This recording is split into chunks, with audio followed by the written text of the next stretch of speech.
Hi, for this tutorial we're going to take a look at how to install Google Analytics onto your WordPress blog using plugins.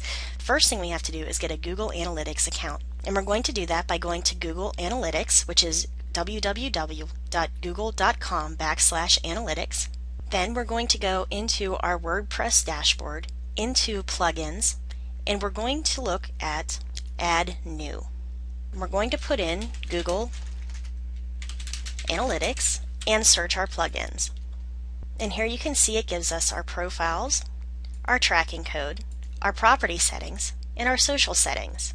I'm going to go ahead and click on tracking code, and as I scroll down it's going to give us our application tracking, so we can choose if it's going to also be used with Android SDK and iOS SDK. It's going to give us the property name and the URL. The tracking has not been installed yet, but we're going to do that in a moment. And we're going to do that by coming down here where it gives us a choice between standard, advanced, and custom. I'm just going to go ahead and use the standard right now. And I'm going to tell it that I'm just going to be tracking a single domain. But you can also choose multiple domains or multiple top-level domains if that's what you've got.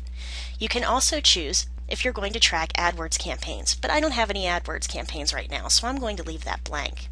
And then down below it's going to ask you to paste this code into every page we want to track immediately before the closing, which is the \head tag. I'm going to go ahead and click on Save so it saves my settings.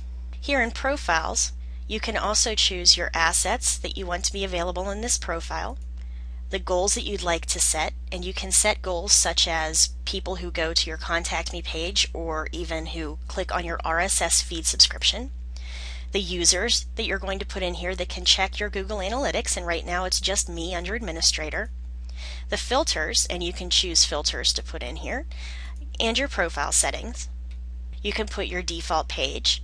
If you want to exclude any URL query parameters, how you want your currency displayed, whether or not it's an e-commerce site, and if you want search tracking.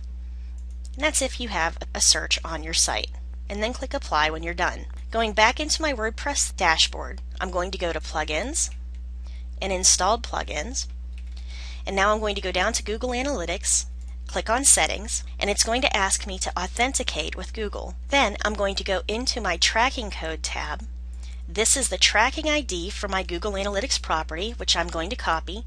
Go back into my Google Analytics configuration. Now it's going to ask you to select the correct analytics profile. I'm going to scroll down, and underneath the Re-Authenticate with Google button, I'm going to click on Manually Enter Your UA code.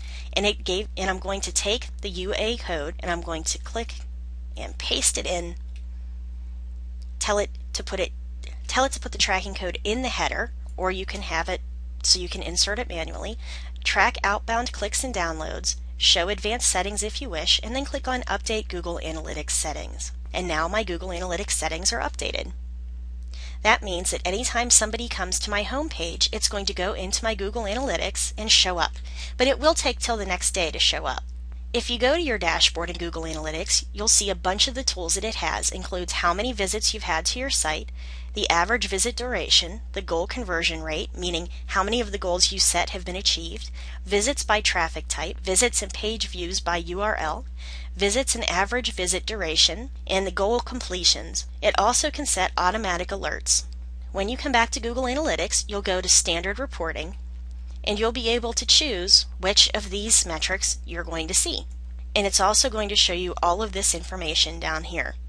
If you want further information, just click through all of your options over here on the left-hand side, and it will show you everything from traffic sources to what pages people are looking at to what they're searching for in Google to find your page. So that's how you set up Google Analytics using the plugin. I hope you enjoyed it. Thanks, and I'll see you at the next tutorial.